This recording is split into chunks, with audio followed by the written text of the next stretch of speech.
And now for our feature presentation. He'll be fine on the mountain.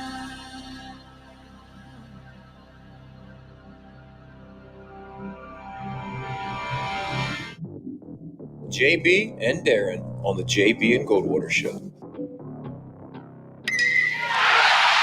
drive right field, base hit.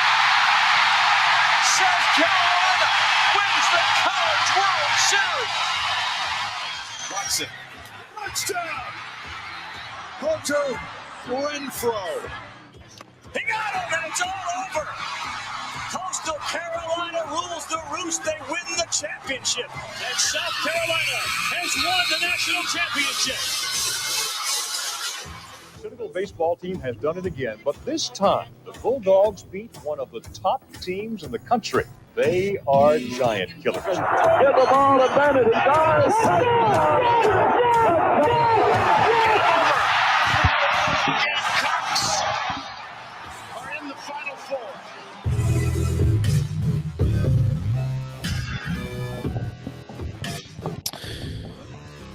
All right, happy March and greetings and good afternoon and welcome aboard the JB and Goldwater Show, live, loud, and online, and very proudly presented by Motley Rice. Causes not just cases, MotleyRice.com, driven by Stokes Volkswagen, StokesVW.com. Make sure you've downloaded the JB and Goldwater app. It's free and it's awesome, and it should be in your phone, and you can watch and listen to us every day.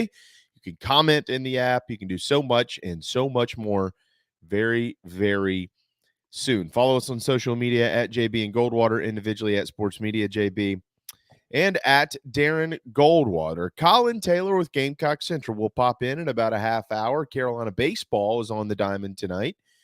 Carolina basketball is on the hardwood. It is senior night at Colonial Life Arena. They'll honor the seniors, and I think doing it the right way after the ball game. I've always wondered why they honor seniors before a game. It's total chaos. Do it after the game.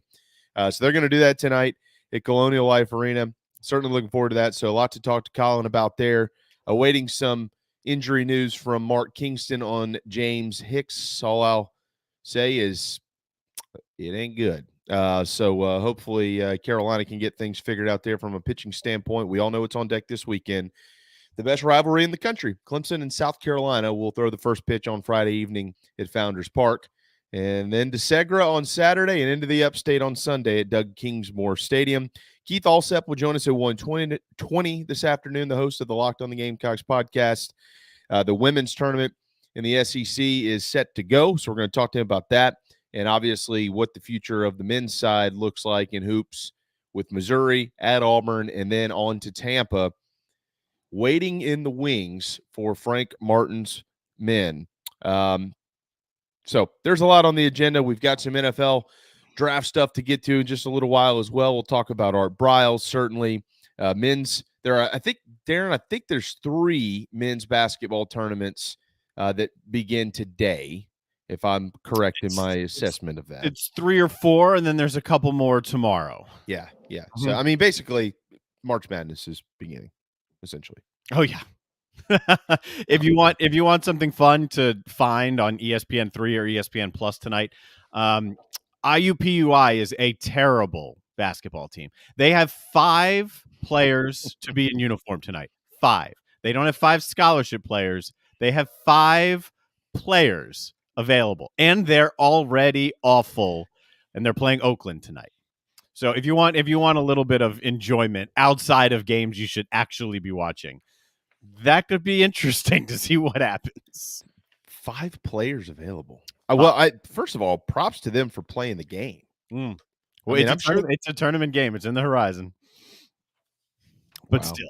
I don't think I've ever heard of that before. Well, at least not in our day and age. I'm trying to figure out here. All right, here you go. The Patriot League starts tonight. Yes. That is on ESPN Plus. Nobody probably cares about any of these teams, but Colgate and Navy teams to watch there. Yeah, Colgate's the top seed in the Patriot League tournament. So that begins today. Darren, I know I've got some others in here, and I got to figure out where they are. Horizons today. The A-Sun begins today. checking some of the Actually, technically, last night the Northeast Conference began. Fairly Dickens. Well, you mentioned that yesterday. Yep. I don't even know who won the game. Won. Who won the game? Central won. Connecticut. Central Connecticut. Yes. So their second win of the year or something. I don't know. Not a lot. And yeah, you mentioned the Horizon League. That is that IUPUI Oakland 12-5 matchup. So all those games are on ESPN Plus. If anybody cares to check that out. Here it is. The A-Sun. The A-Sun starts today. I knew there was another one in there. The A-Sun. Yeah, well, anybody care about Kennesaw State? They're playing tonight. Stetson, yeah. So there are three tournaments set to go today, and so we'll keep our eyes on those. Are you betting on any of these, Darren? Just out of curiosity. What kind of a question is that? Of course. It's just a matter of which ones are going to be picked. I've got a couple that are in the bag already, and I've got a sheet full of maybes. It's generally how it goes today. The Providence, for people who actually are going to watch basketball tonight, Providence Villanova is an interesting game. Providence can lock up the Big East right there. Michigan State, Wisconsin, Purdue. Wisconsin can win the Big Ten if they take out Purdue. They'll have the inside track. There's a lot of good basketball leading into tournament play tonight outside of the games that are starting the tournament that you might not care about. The Providence-Villanova game tonight's a 9-11 matchup at 6:30 on Fox Sports 1. Providence is 9th in the country. Villanova is 11th. You'd like to think they're right there next to each other, but Villanova is almost a 10-point favorite at home. They won by 4 or 5 at Providence. Remember, we talked about that when there was a thought, and there still is, that Providence is getting lucky, and they are. In one possession, if you want a one-possession game and you want a team to win it, Providence is the team you want to win it. They're undefeated in one-possession games. And Villanova beat them at their place. So now this line inflates a little bit, because now we're going back over to the other place. So basically 2 top 10 type games tonight, even though that's 9-11, because, Purdue and Wisconsin's top 10 on ESPN at 9 o'clock. Purdue's 3-point favorite on the road at Wisconsin. How about this? Second-ranked Arizona at 11 o'clock tonight, our time, is on the road at 16th-ranked Southern Cal. Darren, this could be the most high-profile Pac-12 game we've seen all year. It's one of them. It's absolutely one of them. Arizona has a 1-2 true road record this year, I think, post-January. Their most recent road losses, they lost at UCLA. They just lost to Colorado. And Southern Cal, remember, they were one of the final teams to lose their undefeated record. Them and Baylor and I think someone else, all on the same day earlier this year. And then they kind of went off the tracks, and now Southern Cal's on fire. So Southern Cal's playing for seeding, basically. They're in. And Arizona's playing for a number 1 seed. That's still on the table for Arizona. Okay. All right. There you go. So some hoops to check out tonight. If you missed anything last night, there were a couple of good games on the agenda. Third-ranked Baylor went to Texas and got the win 68-61. They're now 25-5 on the season. Texas Tech beat Kansas State at home by 5. A little bit closer maybe than some people thought, but they held on and won 23-7. And 23-7, 12-5 in the Big 12. UCLA went to Washington and beat them by 11 points, in Iowa at home over Northwestern by 21. So that was your top 25 slate last night. Also in basketball, recently released as in like 8 minutes ago from the SEC to my inbox here. A lot of awards, once again, piling up for Dawn Staley and the Lady Gamecocks, as chosen by the league today. The player of the year, no shocker here, it is the Gamecocks' Aaliyah Boston, who is in the middle of a 21-game double-double streak, and she'll look to continue that in the SEC women's basketball tournament. They will play the winner of Arkansas and Missouri later on this week. Again, we're going to talk to Keith about that. Friday at noon is when that game would tip off, which is during our show. They did not think about us in scheduling, but that's okay. The coach of the year is, of course, Dawn Staley at South Carolina. Aaliyah Boston also picked up the Defensive Player of the Year award. And Aaliyah Boston and Destiny Henderson were chosen All-SEC first team. Zia Cook has been chosen as the the lone member of the All-SEC second team representing South Carolina. And again, the All-Defensive team Aaliyah Boston is on that naturally because she's the SEC's Defensive Player of the Year. So Destiny Henderson, Zaya Cook, and Aaliyah Boston, the 3 Gamecock players chosen on all SEC teams, and Leah Boston and Dawn Staley take home the top 2 honors as announced by the Southeastern Conference. Pretty cool. Yeah, deserved. I mean, I'm surprised there aren't more on the first team because they could have put more on. They probably just felt as though let's spread the love just a little bit here. But they're the most dominant team in the league. They're the most dominant team in the country. They should be all over conference awards. All over. Yeah, no doubt. Did you happen to see? I mean, and obviously, clearly, she was talking about Carolina. Did you see Iowa, the Iowa women's basketball coach, and her comment about Caitlin Clark? I did not see the coach's comments. No. Yeah, I mean, look, I don't.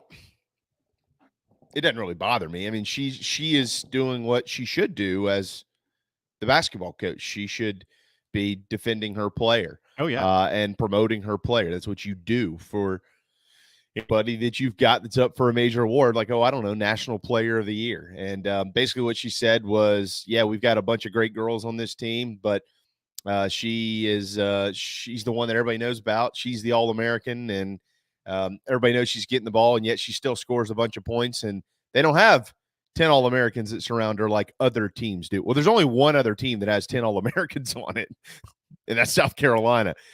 So obviously she's paying attention, just like Dawn has been, and the fact that there's some out there that are beating the drum for Aaliyah Boston, and she's going to beat the drum for her young lady, and I don't blame her one bit. Good for her.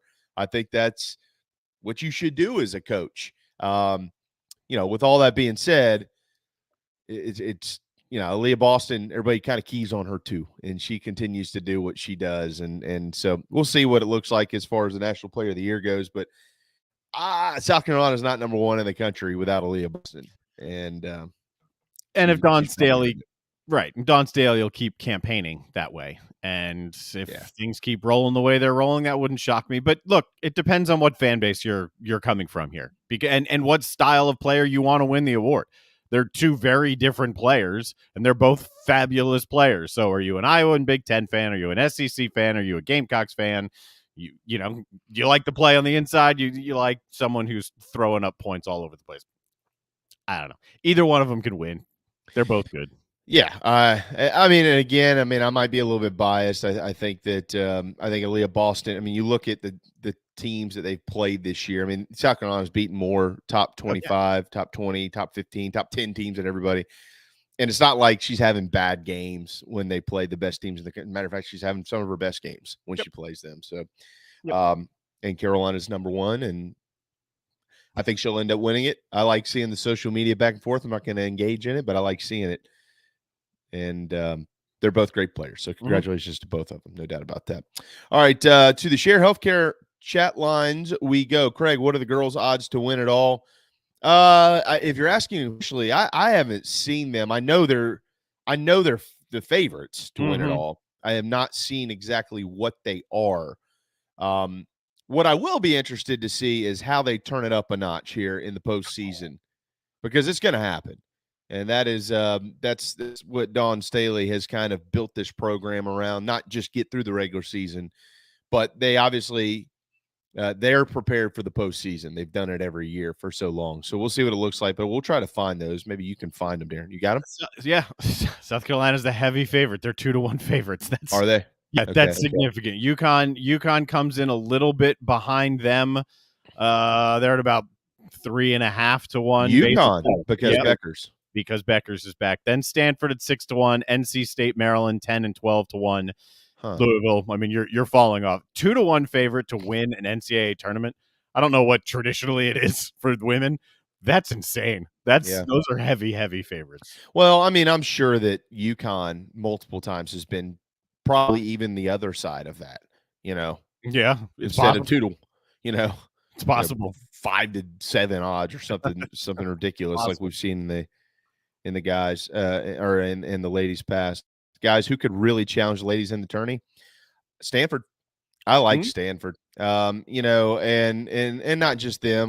We'll get Debbie Antonelli on at some point in time in the near future once things kind of get leveled out and we start to get into the tournament so she can kind of diagnose it for us. But I like Stanford. It's hard to not like NC State. The SEC teams, they've seen them, and so there's probably a part of that plays into it. But guess what? South Carolina's seen them too. I mean, Gamecocks have really seen every team, and they've played them all. But Stanford, I think, could be the thorn. I really do. NC State's playing well at this time of the year, and a lot of people have now circled UConn as dangerous.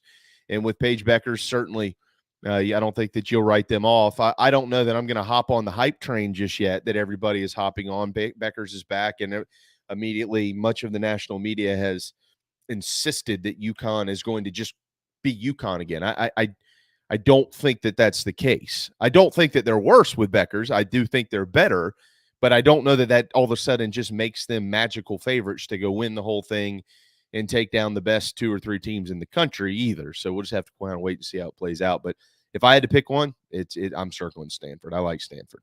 That's fair. And they're the ones right behind UConn. And UConn, those numbers for UConn are factoring in the fact that Beckers is going to be back. I haven't watched a whole bunch of UConn women. I haven't watched a ton of the South Carolina women, but I do know that they should be the heavy favorites. Yeah, they should be. They should be. There's no question about that. All right. Again, back to the Share Healthcare chat lines here. Colgate versus Crest, the toothpaste war. Yeah, that was all right. I hear you. John says regarding Art Briles, the special report prepared by a law firm has never been seen by the public. That's true. That is an interesting situation, and we're going to definitely talk about more of this today.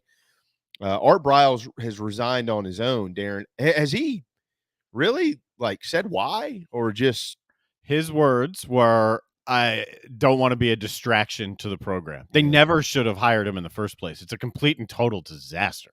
Yeah. It couldn't have been a worse decision.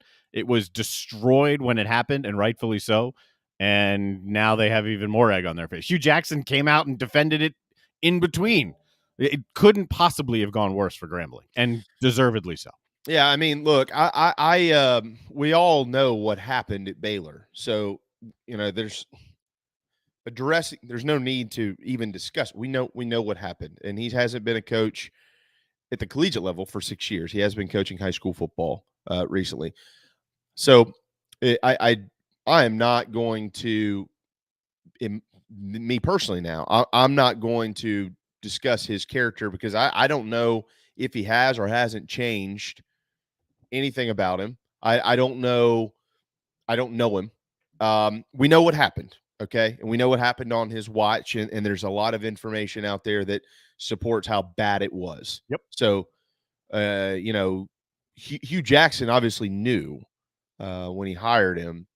And so I guess the question comes down to, was it a bad hire because of what he knew, or was it a bad hire because he just should have expected the blowback and you should have expected the fact that there was going to be controversy around this, or was it both? What happened is indefensible. There are certain things you get second chances for, and certain things you can't get brought back into that game for, or anywhere in that circle for. And you can't be in charge of leading and guiding young men when you let something like this go on under your watch.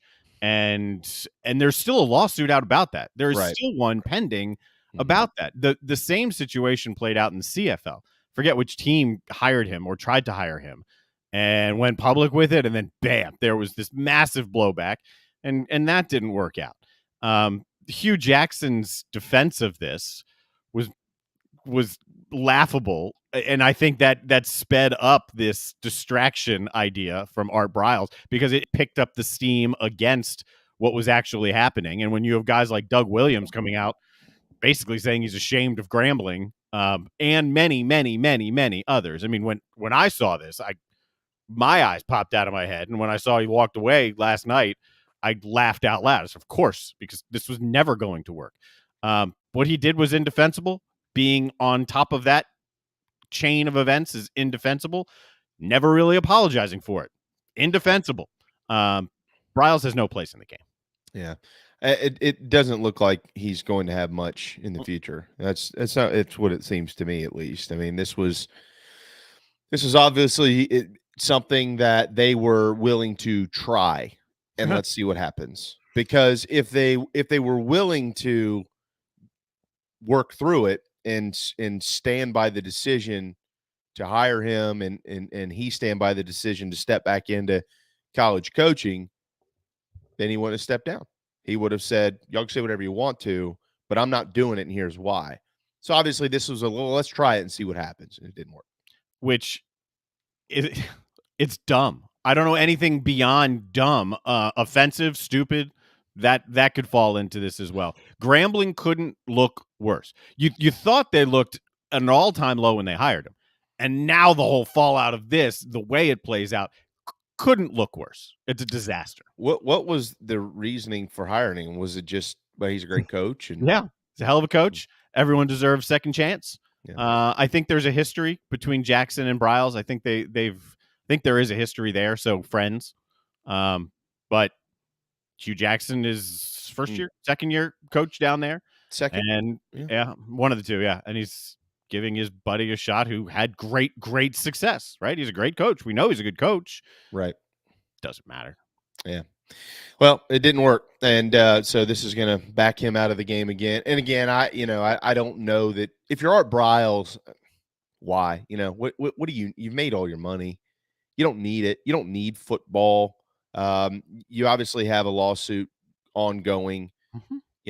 So I mean, this isn't my defense of him in any way, shape, or form, but I'm just saying, why subject yourself to this every day? You've already messed up. You've already been through all this. Deal with your personal stuff. Stay out of the limelight. Try to figure all that out. I mean, I don't get it. I don't know what they were thinking in the first place. Yeah, I mean, I'm more on the grambling side. Like, what are you thinking? If I'm Briles, do I want to work? Probably. I probably love the game. You probably spent I your agree entire with you. life in it, right? So here's my opportunity. All right, you want to give me a shot? Okay. Right. If you're grambling, it's just what are you doing? Yeah, somebody had to approve it, and they did, and didn't work. So we'll see where they go from there. Major League Baseball has extended their deadline, Darren, which is whatever. It's till 5:00 today, so we're under 5 hours away from this next deadline. They were negotiating for about 16 hours yesterday, and until about 2:30 in the morning, couldn't come to an agreement. Although some have spoken and said, "Hey, look, we're not close, but a deal could get done." So that somebody somewhere is bouncing around a little bit, right? There's obviously they're getting to a point where we have to make a decision for whatever reason, and which side is that? I don't know. It does look like they've agreed 12-team postseason in Major League Baseball, so that is going to come into play. The universal DH, Darren, I believe they've got a couple of other things they've agreed on. But what are we really waiting on here? Money. Yeah. Money. And that is going they're still not close. Right. So somebody is just going to give in is what this sounds like to me. I mean, and I got a feeling it's going to be the owners. I wonder, because what you just said, they are still really far away. So part of this, to me, great. Okay, we're taking the time to get to the table and actually hash this out. You're going to be going back and forth for 16 hours into the wee hours of the morning, and you're pushing the deadline back. You're trying. I appreciate that. We haven't heard a whole lot of the negotiations publicly, and you're only hearing certain things leak out, and everything's been terrible. And then all of a sudden, there's a different spin on it, despite the fact that they're still not close. So the players have said that their Manfred has a little bit of a different tone here. I think both sides are going to have to give a significant amount to meet into the middle. I mean, because they're far apart in a couple of different financial areas. Both sides are going to have to find a way to come closer together. But I like the fact that they're showing optimism, because if they're showing it, if they're pushing that message out of optimism, then to me, I'm at least hopeful, right or wrong, that whether something happens at 5:00 today or before, that maybe this deadline can get pushed back a day or 2 days. And instead of losing a month of the regular season, we could lose push it back a day or two and make it up on the back end, something like that. I like hearing positivity because to me that says we do want to get this thing done. We are willing to engage. Look, the players aren't stupid either. The Players Association, not dumb. They know what happened 2 years ago. They know what happened to start last year. The owners, although, we just saw the Braves numbers the other day, right? They made $568 million or something crazy. Okay, so Major League Baseball will recoup their money. But for the margins that they're interested in, they still haven't recouped their money. I mean, think about how much money they lost in 2020. Think about how last year started and the fact that there was nobody allowed in certain ballparks, and then 25%, and then 50%. So the Players Association, although they're probably never going to say that publicly, they're using that to their advantage. Major League Baseball cannot afford to cough up 30 games of a season. They can't afford it. They can afford it. We know they can, but in their minds, they can't. So the players are going to continue to push this. Why not? I mean, it's a negotiating tool and tactic, and it's working. And you use everything you've got here because that both sides are going up against each other using whatever bargaining chips they have to say, here's why our money makes sense and your money doesn't make sense. So, yeah, that's a strong push for the players there. But it's also players have been very vocal. Owners haven't been as vocal. You just haven't heard as much from them. But the players who have spoken out have been vocal. Grayson Greiner was as well. So from Max Scherzer, Hall of Famer, down to a guy looking for a club in Grayson Greiner, have been very consistent with, hey, we want the right thing now, but it's not about 2022. It's about the future of this game. And if the players are so united from Hall of Fame, one of greatest ever, to Grayson Greiner, then they're pretty set in how they want to move forward and how they want to approach this. Yeah, I mean, look, there's some things I was getting some texts last night asking me my opinion on it, and I was like, well, I don't really have an opinion because I don't understand the specifics, but I do understand. I know enough people who have gone through Major League Baseball to understand how different I don't know how the system is structured and how kind of wacky it can be. I mean, all right, so for instance, if you're a really talented young player, teams will toy with your, even if you're ready, they will toy with your service time for control so they can control you longer before you are eligible for the open market. All right. So they'll, like, I don't like that. I don't like it at all. I think that if you're ready, you're ready. Like, there needs to be a fix to that system. The players want to fix to that system, and they're trying to fix it because, as we're seeing, Darren, players are ready younger now than they've ever been to get into the game. They're going to college, and a lot of these guys within a year or two, they're in the big leagues. But wait, maybe they're not in the big leagues, but they should be, but they're not. They'll come up, get a cup of coffee, and then they'll use an option and they'll move them back down, and then it's just pumping out the clock. So then they have control of these guys longer, and the union is going, yeah, these aren't 20 years ago guys. These guys are ready to play, and so we need to figure out a way how it can be beneficial to us and how it can be beneficial to you as well. And that's just one small piece of it. So then it comes in, all right, well, how much are you going to pay them? And when you start that time, how long does the clock go before you have to give up rights to the player and all these type things? I mean, you can't explain it all in a 2-hour show. You can't explain it in a 10-hour show. I mean, it is literally a mess.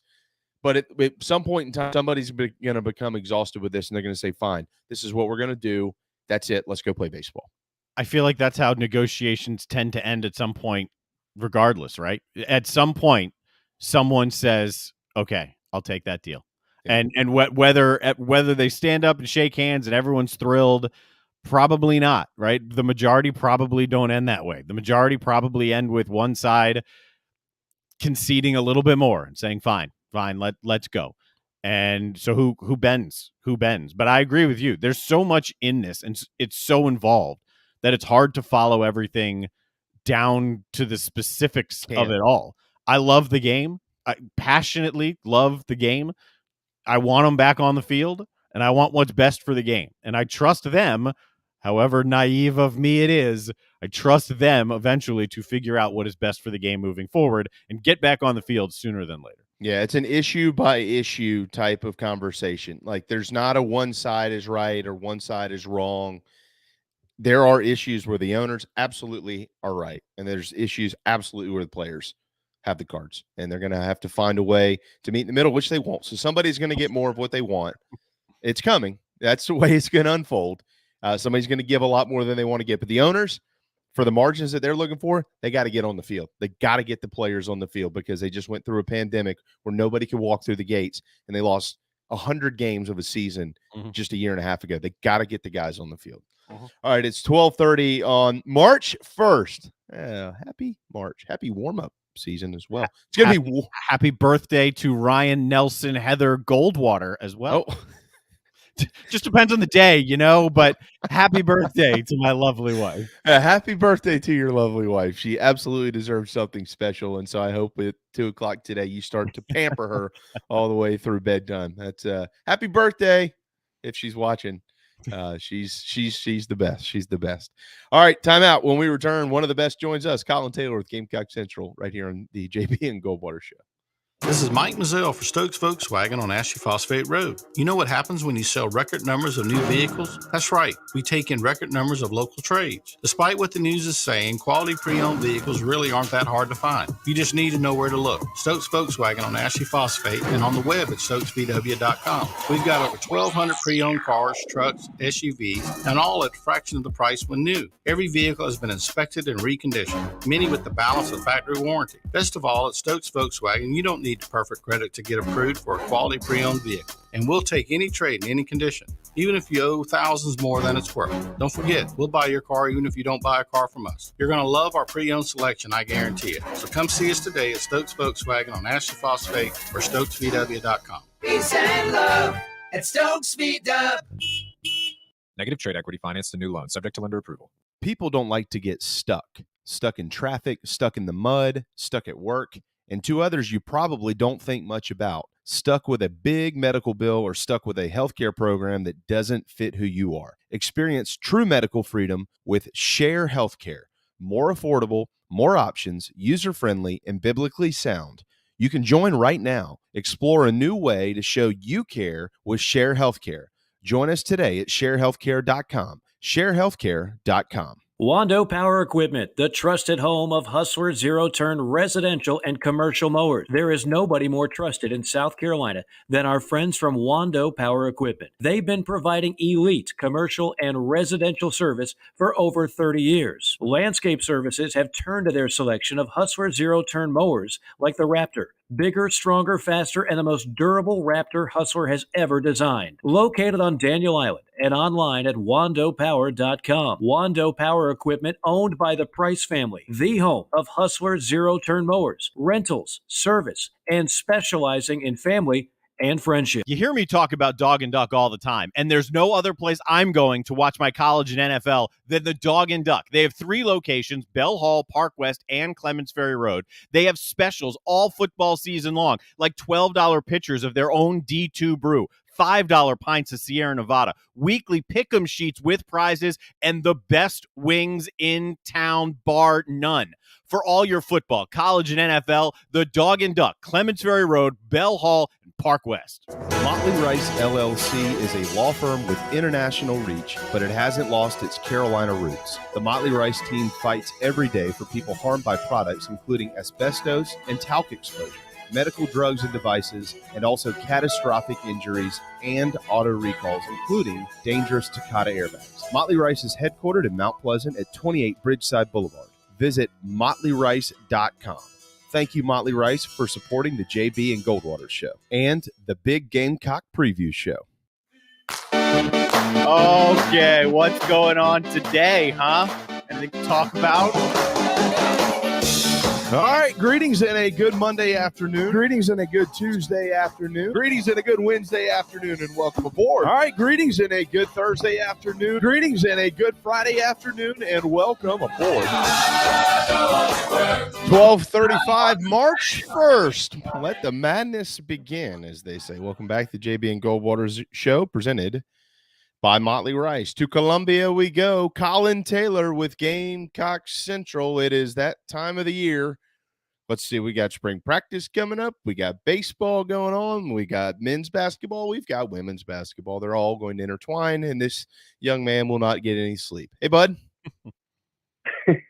Yeah, I think we're at the point now where I'm not getting any sleep. And I would like to first thank Shane Beamer, because Will Muschamp would always have spring practice starting right around now. Would like to thank Shane for pushing it back a little bit and allowing me to keep a little bit of sanity that I have right now. Did he consult you? I mean, was this like a Gamecock Central thing? Hey, Shane, push it back, man. Listen, if Shane had called me and asked, I'm not that high up on the totem pole, but if Shane had called me and asked, I would have told him to start after the SEC tournament, and I think that's what he's kind of doing. So, Shane, I know you're listening. I appreciate it. I hope he is. I think he's at the Darius Rucker Intercollegiate down in Hilton Head today. So hopefully he's got his headphones in and he's just carrying us around the course. I don't know. We'll have to find out. Somebody text him, find out what he's listening to. I did, Collyn. I did see this. All right, I'll pin this one on you.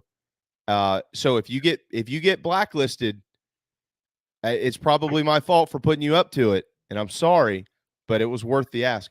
I saw the Gamecock football, one of their little videos they put out yesterday, and they asked Beamer who his favorite artists were, and he said Coldplay. So why don't you ask him about that? Because don't we make fun of Coldplay? Isn't that the point of Coldplay? Like, to make fun of Coldplay? Yeah, I think Coldplay exists solely to make fun of Coldplay. I agree with that. So that's something that, I went to journalism school. I got the degree, so I'm poised and trained to ask questions like this in press conferences. So, yeah. Trained. This is kind of important. I mean, I'm not sure how he thinks he's going to continue to recruit guys when he is on the public record and saying that his favorite artist is Coldplay. Like that. Yeah. You can't do that. Come on, like some Luke Combs if you're going to do it. He did follow it up with anything country, but, Luke Combs, some Riley Green, like Jody Wright was saying. I like Riley Lil Green. Wayne. Lil Wayne. I don't.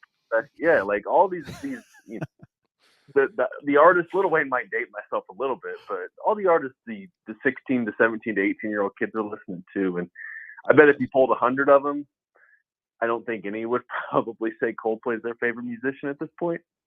No, I don't think so. I think if you pulled 1,000, I don't think anybody would say Coldplay. Matter of fact, if you polled the entire 2023 recruiting class, I'm not sure Coldplay's coming up once.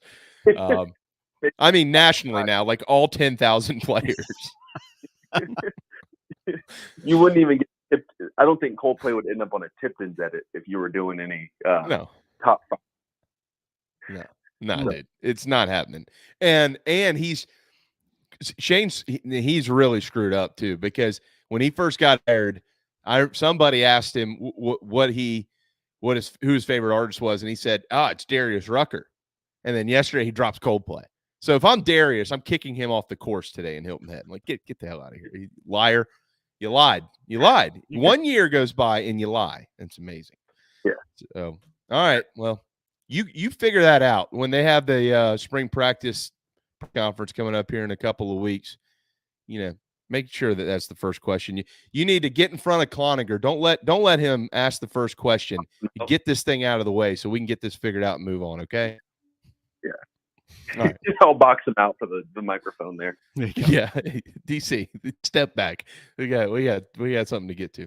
All right, Collyn, tonight Missouri will Columbia. South Carolina, of course, and try to take down the Gamecocks. Carolina's coming off of a loss over in Tuscaloosa, which, we knew what awaited them in Coliseum. It's a team that doesn't really lose at home these days. They did lose twice this year, but those teams beat them were named Kentucky and Auburn, and they're pretty good.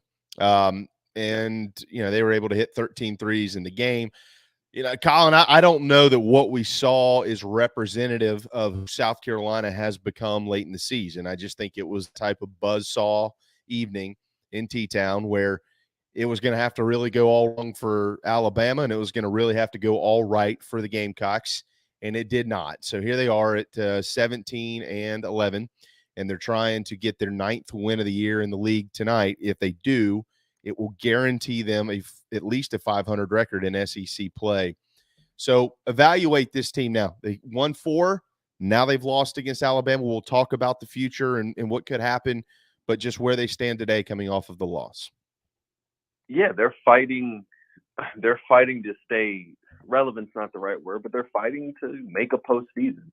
It's a really uphill climb right now for the NCAA tournament, but the NIT is still very much on the table. If they win tonight, it guarantees them 18 wins, 9 in the league.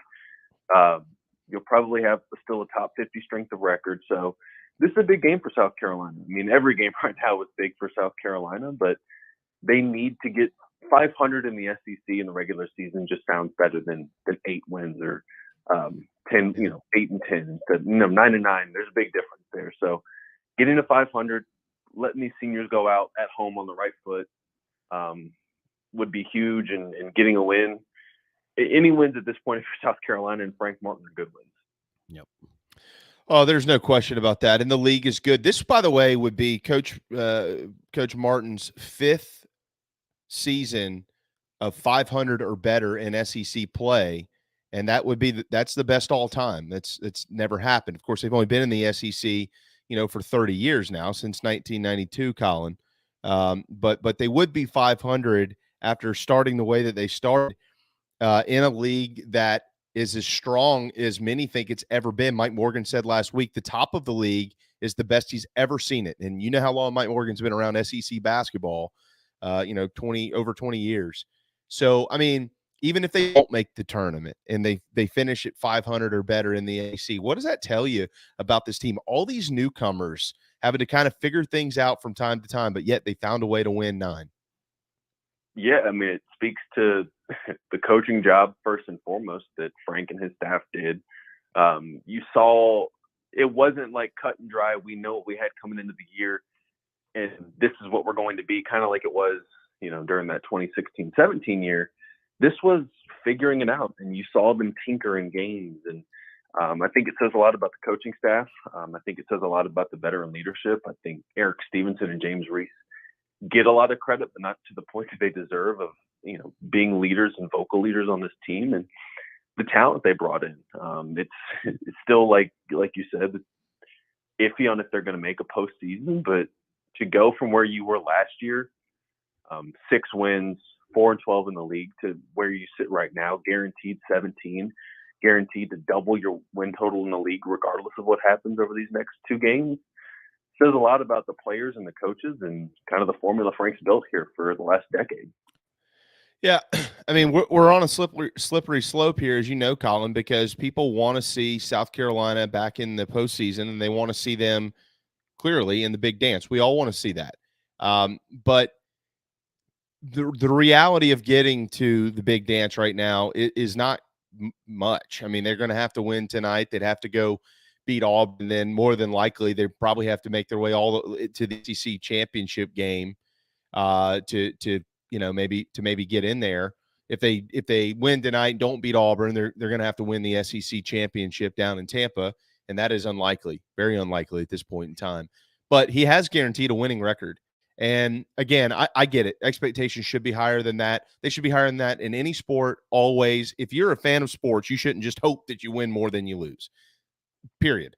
But from where this team has come and they've gone through the last year plus to getting it turned around with a bunch of added pieces, let's say they have a winning record and they get into the NIT and not the big dance, Collyn. Is that enough? Is that enough for Frank Martin? I don't know. I really don't have a gut feel on that. It's tough. I mean, I think a lot would help if you were able to land a prize recruit you've been kind of angling for over the last, multiple years, and he potentially reclassifies. I think that certainly helps his case, along with making any postseason. So I think it's hard to say progress was not made this year. You go from being one of the worst teams in the SEC and, in terms of metrics, one of the worst in the Power 5 essentially, to being a top 100 net team, to being, on the cusp at times of making a postseason. So I think progress is made, and now the question marks come of how do you replace some of the pieces you're expecting to lose? Can you continue to recruit? Can you land a GG Jackson? So I think you have to factor in all of that when looking at what's best for the future, if that makes sense. Yeah, it looks like there is now a real thought that GG Jackson might move up his decision. I mean, Collyn, maybe as early as like next week. Are you hearing that? I mean, I knew it was going to be soon. This is not a guy that wants to wait. And I think the quicker it happens, the longer it drags out, the worse it gets for South Carolina, just in terms of it allows Duke and North Carolina and pro prospects to potentially continue making their pitch. But I don't think Gigi is going to wait long. I think this is a decision. If he doesn't know it, he has a strong lean of where he'd like to go. And now the next question is, when does he announce it? Does it stay chalk in terms of what he's been thinking? And does he ultimately reclassify and play college basketball next season? You guys would know this better than me, but I'm sure there's an instance in the past when a coach has been on tenuous ground and here comes a recruit, and this either maybe is the reason he is brought back or eventually doesn't matter. To me, on the surface, it's like, well, if you're factoring everything in and, we got to recruit, granted a great one, and that's the reason. I don't know, A, how that's going to sit, and B, if there's really precedent about that. So that's where I would ask you guys who have covered recruiting much more than I have. Yeah, I'm sure there have been instances. I haven't delved into the research just yet on it, but the reason why GG Jackson is considering South Carolina is in large part because of Frank, in large part because of that staff. And if, the university were to opt to move on, then I don't think you're in the running for GG as much as Duke would be, or, North Carolina or wherever. So I think you have to weigh all of it. I don't think you say, hey, we're going to bring him back just for a recruit if he could land him, or just because he did X, Y, Z. You have to take the totality of it. Was the progress you wanted to see made? Is recruiting in a healthy spot? Is the program in a healthy spot? And if yes, then you have a decision to make. If no, then you have an even tougher decision to make. Right. Collyn Taylor, Gamecock Central, you just said something that I think is really, really smart. Did you make the progress that you wanted to make? And ultimately, Frank has what he knows in his mind what that was going to look like coming into the year. And then the decision maker is Coach Tanner, we think. We've been through this before. We think it's Coach Tanner. But Coach Tanner, he's been around the block. He knows. He gets it. He understands what progress looks like. And so, if you're Coach Tanner, Collyn, you have to evaluate, did this program get better, and did it not only get better, but get to the point where I think it's headed in the right direction to sustain itself, right? Just flash in the pan type stuff. Like you got to get better, and you got to be able to be in the conversation. They put a lot of money in this program. So every year, that's not unrealistic. Doesn't mean you're going to make the tournament every year, but to be in the conversation, that is pretty realistic. And nobody knows that answer and until Coach Tanner starts evaluating the whole year in its entirety and go in there. Collyn, not to ramble on here, but I can roll out 3 different situations. One, they find a way into the NCAA tournament. If he's in advance, he's coming back. All right. Here's the other one. They don't make the NIT. All right. So then what do? You got this big recruit hanging out there. Here's the other one. They make the NIT, but they lose in the first round. Or I guess the fourth one, they make the NIT and they get to Madison Square Garden. There's still so much that can happen to gauge how far they've come. Right. And that's why, it's hard to get a gut feel in all of this in terms of, I think unequivocally, you can look at the win-loss margin and say progress was made. You can look at the efficiency metrics and say progress was made. You can look at recruiting and the fact that you're in contention to land a top top 10, arguably the best player in the country for the 2023 class, and say progress is being made on the recruiting trail. I think this is a really solid recruiting staff. So yeah, now the question becomes, that becomes subjective at the end. Is the progress good enough? And that's up to, each person looks at it differently. I can look at it some way that's different than how you guys look at it, or how Coach Tanner looks at it, or how anyone in the administration looks at it. And at the end of the day, they're the ones making the decisions, and what their answer says, if their progress is made for them, then progress is made for them to the point where they're satisfactory. And we're not going to know that because the season's going on. You have at least 3 more games left, potentially more. And each game is a judge of progress or not. You know what I think benefits them? We saw it in football when coaches around the country were either fired early in the season or were on the hot seat early in the season or then midway through the season. And we saw it recently with Georgetown, with Michigan playing well when Juwan Howard got suspended. And we know, based on what some of these players have said for South Carolina, that they're aware of what's happening, right? They're not just blatantly saying it. They're aware. That benefits this team. It benefits this team tonight, and it benefits Martin and the team moving forward, because put it all together, the progress you're talking about, the mentality of these guys, I don't know, it looks like there's more of a focus out there, at least to me. Yeah, and it's a focus and a belief. I think this is as confident a group as I've seen this year. I'm obviously around them a little bit. You get a feel for all that stuff. So, there's a confidence about it because they have been playing well. They ran into a buzzsaw against Alabama. Only 2 teams have won there this year, and both are national championship contenders. So there's a belief, and they understand what's at stake, both in the short term and the long term. They understand what's at stake. They pay attention to those things, and they have really good senior leadership in Stevenson, in Reese, in Kusnard, to a degree. Bryant, that can kind of keep guys focused and understand that they're playing for something, but also keep them loose and keep them kind of dialed into doing the right stuff, the small things to ultimately lead to winning and making statements that they hope to make as they move forward. How many games, and this is the final question here with hoops, and then we'll get into baseball, Collyn, but how many games this year would you say that they have in total throughout the year have they lost that they should have won? How about let's start with the SEC. Have they lost any games in the SEC that they should have absolutely won?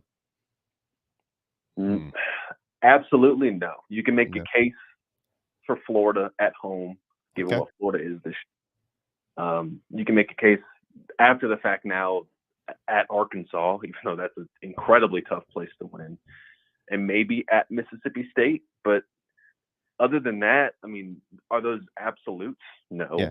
They weren't expected to win any of those games. I don't remember the Florida line, but they weren't favorites in any of those games. No, they weren't favorites in any of those games. After the fact, revisionist history, you can look back and say, well, yeah, they probably either should have won it or been a little bit more competitive. But no, absolute wins, probably not. Yeah. And in the non-con, Coastal's the only one I would look at, but that game's not keeping them out of the tournament. No, at this point, every team that's on the bubble right now has quote unquote bad losses, and Princeton and Coastal Carolina both are on the verge of being quad 2 losses if they were 7 spots or 8 spots or 10 spots higher in the net. Just how that system works. So those, if quad 4 losses are sledgehammers to your resume, which South Carolina has none, these are hammers. These are just regular run-of-the-mill hammers. So they don't really dent it as much as a quad 4 loss would. Where you start to look back is and look and say, if we just had our full team for Clemson, one on the road at Clemson, that'd be quad 1, quad 2. If we had just, held on against Arkansas, we were up at half and they end up beating us by 16. Or now looking at Florida, hey, we had a chance to win that. We played terribly. We could have won that. You win one of those, 2 of those, you're probably in a different conversation right now. I think that's the more frustrating part. It's less about the losses you've had and more about the coulda, shoulda, wouldas in the games you lost and could have won. Yeah. Well, and in addition to the fact that you had some early season wins over Georgetown and Florida State, and they suck. You didn't expect that. Yeah, I mean, you schedule Florida State's coming off a year where, I mean, a stretch where they went to how many Elite Eights, how many Sweet 16s? Right. And you schedule them to one, they're probably going to miss the tournament. Like, yep, that you can't plan for that. No. And then Georgetown coming off a tournament appearance last year, won the Big East tournament. So it's just one of those situations where everything that could have not gone wrong, but just the teams you were expecting to help you in the tournament resume bubble just haven't to the level that you needed them to really rise up the net, rise up those Ken Palmer metric rankings. Yeah. Well, first and foremost, they got to win tonight. If they win tonight, they will not have, in my opinion, lost any SEC games this year that they should have. They'll have won all the games they probably should have won, and even then some against teams like LSU. And maybe you can lump Mississippi State into that. All right, Collyn, baseball tonight. CJ Wines will get the start against App State and Charlotte. Tricky game. App State's come a long way. It's a neutral site ball game, so we'll kind of see what happens. But you don't want to go into the Clemson series with a loss against App State and Charlotte. That is for sure, although it certainly can happen. Collyn, anything new on the latest injury situations up there with James Hicks and Josiah Seitler? Seitler's quicker to come back. I mean, the way Kingston's been talking about Hicks, reading tea leaves, it doesn't sound great. It sounds like they're going to be missing him for a while, if not maybe the entire season. So anytime you ask about second or third opinions, it's usually you're trying to figure out a plan and all that. So that's right. Seitler's probably closer. I don't know if he's going to be able to help on the mound this weekend, but I mean, they're optimistic that he'll be ready to go hopefully for after this weekend in Texas. And it's as banged up a pitching staff as I've seen in a long time in South Carolina. In terms of just frontline guys you're anticipating helping you, not being able to pitch or being out for long stretches of time.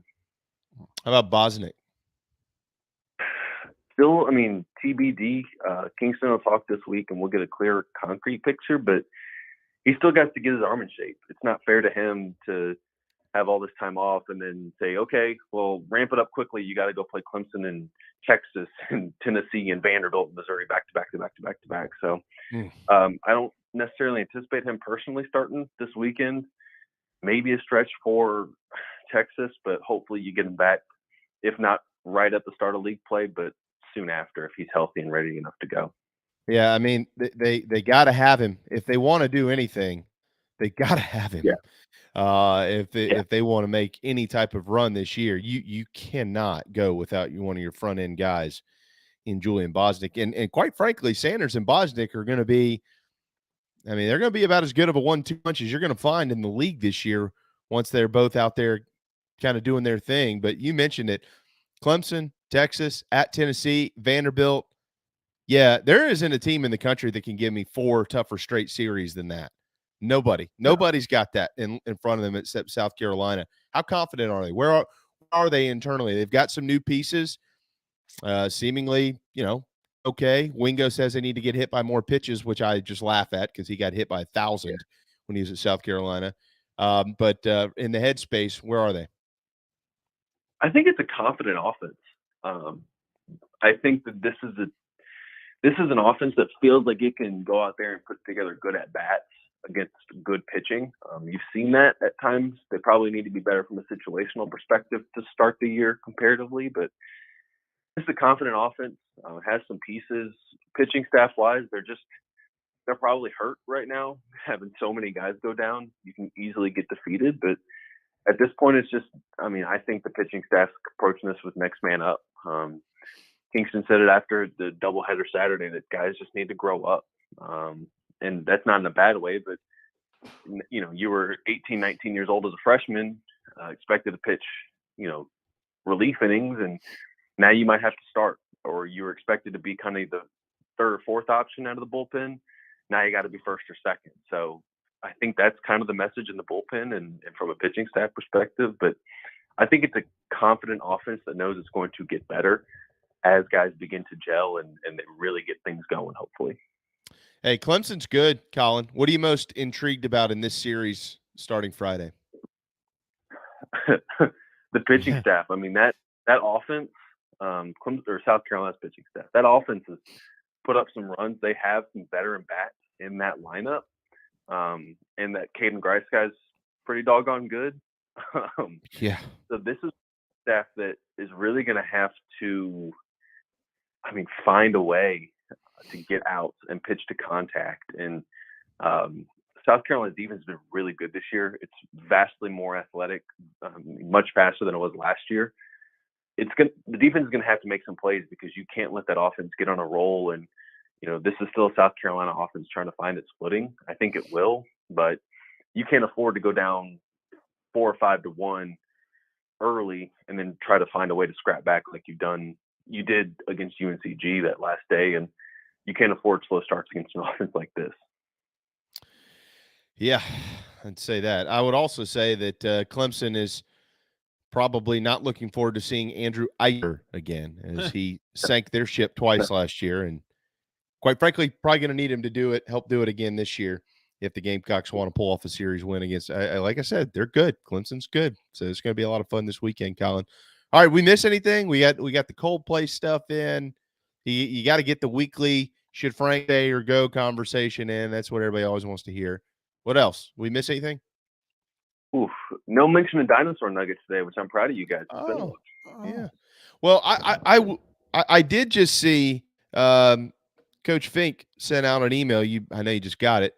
That tomorrow the Gamecocks are going to introduce in-person press conferences Antoine Wells, Lavoisier Carroll, Terrell Dawkins, Devontae Reed, and Spencer Rattler. So what is the one pressing question that you have for Spencer Rattler? Ooh. See, all the questions I have, he might not be able to answer because of the NLI deals. Like, I want to know what's his favorite food spot. I want to know, all the stuff about Columbia that is interesting. And so he might not be able to answer it. I don't know all the NLI deals he thinks. So that's the tough part. But other than that, what the offense is going to look like, kind of what they sold him on with that. Actually into real football questions. But who knows? I think it's going to be really enlightening to kind of hear from him. Really the first time he spoke to reporters. I know he's done some stuff with Garnet Trust, but with reporters since officially getting on campus. Yeah, ask him about trick plays where the defensive end comes in and tosses it into the end zone. See what he thinks about this. I'm sure he'll love it. A throw to the tight end question might get him rambling for 5 or 10 minutes. Hey, look, if they're going to let these guys step up there tomorrow, I'm assuming that Shane's going to be there. So here's your chance. Don't miss out on the whole Coldplay thing now. I will try to snag the microphone. See, Fink's probably listening to this now. So if he sees my hand shoot up, he might have to strategically avoid me in press conferences. He's knowing I'm going to ask the press questions about Coldplay. If Fink is listening, then he'll be well prepared. I don't know what he's doing today. He's probably got 1,000 things better to do than listen to us ramble on for 2 hours. But I hope he is. Then you'll be teed up and ready to go. Collyn, we'll let you run on that note, brother. Got a busy week in front of you. Enjoy it tonight. I know the ladies get going this week as well, and then into baseball. And there's a lot on plate in addition to football, which always rules the roost, seemingly in Columbia, South Carolina. Thanks. We're gonna have you back very soon. Look forward to it. Awesome. Appreciate it as always, guys. Later, man. Always. There you go. Collyn Taylor with Gamecock Central. 104, time for a timeout. When we return, we see a bunch of you in the Share Healthcare chat lines. We'll get to that. And then Keith Allsep right here on the JB and Water Show. Right here in our backyard is Motley Rice LLC, a law firm that hasn't lost its Carolina roots. The Motley Rice team fights every day for South Carolinians who were injured while traveling by plane or bus, harmed by medical drugs and devices, or burdened by dangerous auto recalls, including Takata airbags. Motley Rice is headquartered in Mount Pleasant at 28 Bridgeside Boulevard. We are honored to have Motley Rice as a sponsor for the JB and Goldwater Show and the Big Gamecock Preview Show. At Patriots Point Naval and Maritime Museum, families walk in the footsteps of our nation's heroes, the brave ones who risk their lives to defend our way of life. Home to the aircraft carrier USS Yorktown, USS Laffey, and the USS Clamagore, there's more than 1 million square feet of exhibit space to roam. White Glove certified, we have several new health safety measures in place to enhance the visitor experience. Come for the day and leave feeling inspired. One of the most impressive museums in the country, located right here in Mount Pleasant. Visit patriotspoint.org for more. We'll see you soon. People don't like to get stuck in traffic, stuck in the mud, stuck at work, and two others you probably don't think much about, stuck with a big medical bill or stuck with a healthcare program that doesn't fit who you are. Experience true medical freedom with Share Healthcare. More affordable, more options, user-friendly, and biblically sound. You can join right now. Explore a new way to show you care with Share Healthcare. Join us today at sharehealthcare.com. sharehealthcare.com. This is Scott Glaze, head golf professional at the Links at Stono Ferry, located on the outskirts of Charleston, South Carolina. I'm inviting you to tee it up on one of the most scenic and challenging courses in the Lowcountry. Our back nine is highlighted with 3 holes that border the Intercoastal Waterway. Visit stonoferrygolf.com to book tee times and discover all that Stono Ferry has to offer. The Links at Stono Ferry is a former South Carolina Golf Course of the Year and is also home to the College of Charleston men's and women's golf teams. Come see us. We would love to have you. stonoferrygolf.com.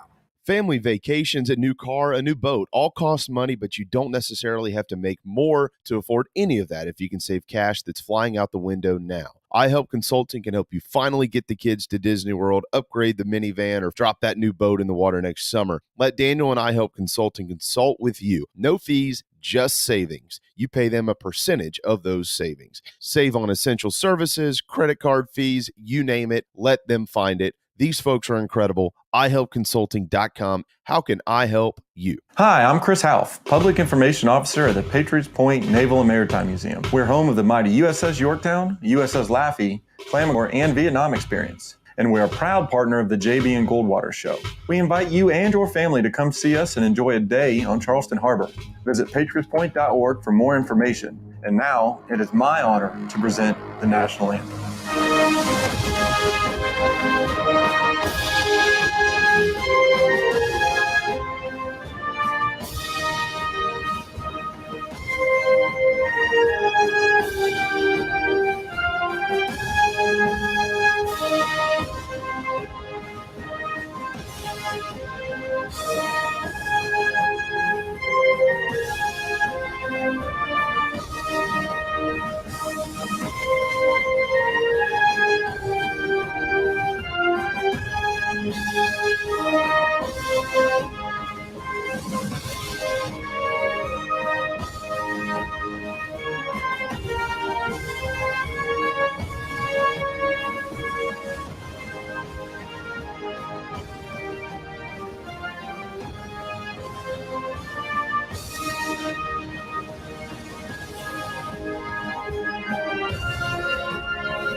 Live, loud, and online. All right, final hour on the first day of March. Welcome back to the JB and Goldwater Show, driven by Stokes Volkswagen, StokesVW.com for your next and new year ride. All those tax dollars are coming back, remember. Maybe it's time to go buy yourself a car. Buy your wife a car. Darren, today's your wife's birthday. Buy her a car. I know a place. Don't say things like that. I mean, not at least to me, or when she can hear it. All of the listeners, yeah, do that. Absolutely. Yeah, the rest of you. We already did that for my wife. My wife's birthday is a week from today. My twin girls tomorrow. They'll be 3. And my wife already has a Stokes Volkswagen. That was like last year. And so does mine. Yeah. Get that idea from you. All right, Keith's coming up here in just a little bit. Let's get to the Share Healthcare chat lines. Craig, we're not talking about Limp Bizkit or 311. Although I will say, when I was younger, I did listen to some 311 and some Bush, and I think there was a song or two by Limp Bizkit, but I wasn't like a Limp Bizkit fan. What does Limp Bizkit mean, by the way? Does it mean what I think it means? Well, I can't really think of what else it might mean. My first job in radio, a top 40 DJ, the overnight hours at Beaver 103 in State College, Pennsylvania. A lot of these bands were around then. Oh, so you're getting the crowd hyped up at 3 a.m. for some Limp Bizkit. Oh, yeah. Taking some fun random phone calls from whoever is up listening and calling DJs at a radio station at 3 a.m. I could only imagine. I don't even want to know what those conversations were like and how many of them you said, yeah, I'm not going to let him on the air. All of Adam, as in reference to Frank, after last year, it's hard to say the progress wasn't good enough. I don't know that I believe Frank has the ability to push the program forward, but it's hard to say this year wasn't better. And that's true. Look, I think that you have to evaluate and the year isn't over, but you have to evaluate, did it get better? Like did it live up to the standard that we kind of set as far as improvement goes? But then also the other question is, how much could it improve? I mean, because, there's only some teams can only improve so much. I mean, you only have so much ability. And if that's, well, hey, look, it exceeded what we thought it would do, or it didn't meet those expectations, then you got to go to the why. Well, why is that? What happened? And again, we don't know. We don't have those answers. I mean, Darren, I think that there's a lot of things that, contrary to, a lot of people's opinions, and I understand that. I totally respect those. But I think that there are a lot of things that point to Frank Martin deserving to return again next year. And again, we got to see how it plays out. If they get beat tonight, they get beat at Auburn, they lose the first game of the SEC tournament, it's going to be hard to make that call. But if they win tonight and, say they lose to Auburn and then they win a game or two in the SEC tournament and they get in and make a nice little run in the NIT and the program is projecting itself forward and you got a bunch of guys returning and you got a great class coming in, it's hard to think that making a change and tearing it down and restarting is going to be the better option from where you are. I mean, there's a huge evaluation of that, Darren, and we've seen like, I think one of the things that gets argued a lot, and this is everywhere, this is not South Carolina, is, well, they waited too long to make that call. Well, not really, because a lot of times you're not going to make a call to make a change until the bottom falls out. It is hard to project when the bottom is going to fall out in anything. It's what makes fascinating is going to be the wrong word here, but it's what's made this stretch run, this turnaround, so intriguing on a lot of different levels, because there is a large portion of the fan base, and I'll start with that is thinking NCAA tournament or bust, and that's it. And there's nothing about how the team looks, how the team plays, how the team's trending. Zero. It's, am I going to look up and see my team on a bracket line? And it's that simple to a lot of folks, and I don't think that's fair. Ray Tanner coming out and saying he expects tournaments and kind of, bumping it off, saying whatever he said on 107.5 The Game, why that hasn't happened, that type of thing.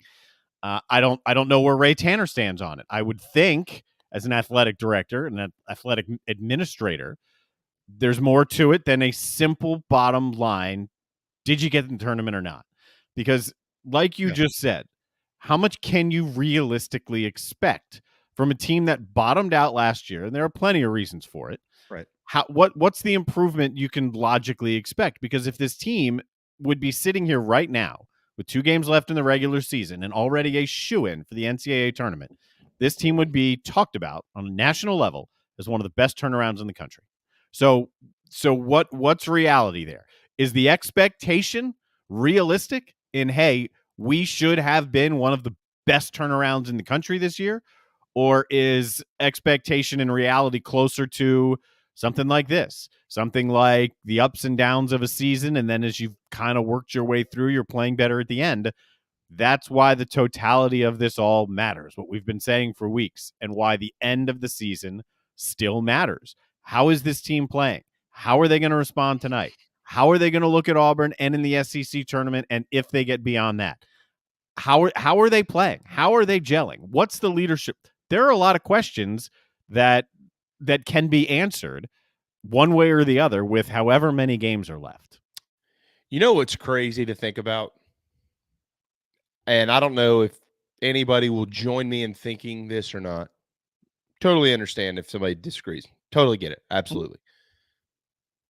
Should have just canceled the season last year. Honestly. I mean, Darren, should have just canned the year and said, forget it. You know, I'm not healthy enough to coach. We got COVID rampant around here. Forget about it. You know, you'd be looking at, I mean, had you done that, your roster would look different this year. I don't know that some of the players would have departed and things of that nature the way that they did.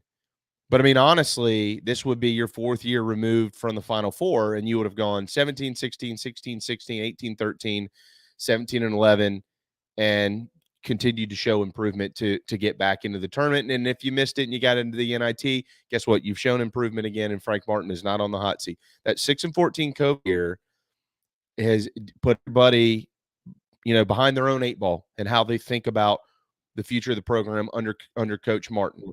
And if they would have just canceled the year, you wouldn't even have it. You can look back and say that. I don't know. I don't know if a lot of people would jump on that. I mean, he'd gotten killed if they did. The school would have gotten crushed if they did that. Totally agree. I don't think they should have canceled the year. Yeah, I'm just saying from a perception standpoint, like how we look at Frank and what he's accomplished and what he hasn't accomplished. If you walked it out, how many people would really want to fire him right now? I'm sure there still would be people that would, but would it be what it's been?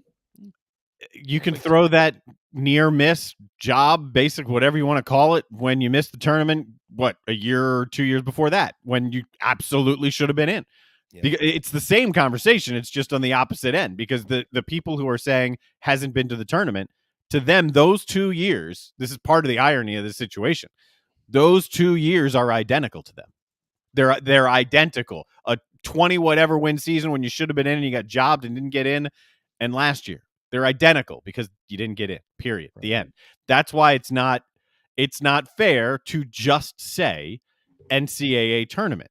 The other side of all of this is that there are so many of the discussion points on both sides, right? If you're to list a pros and cons list of here's why things are going well and here's the progress and here's why this is the right thing to do moving forward versus here are the negatives and what hasn't happened and the milestones we haven't hit. Both of those lists are going to be long.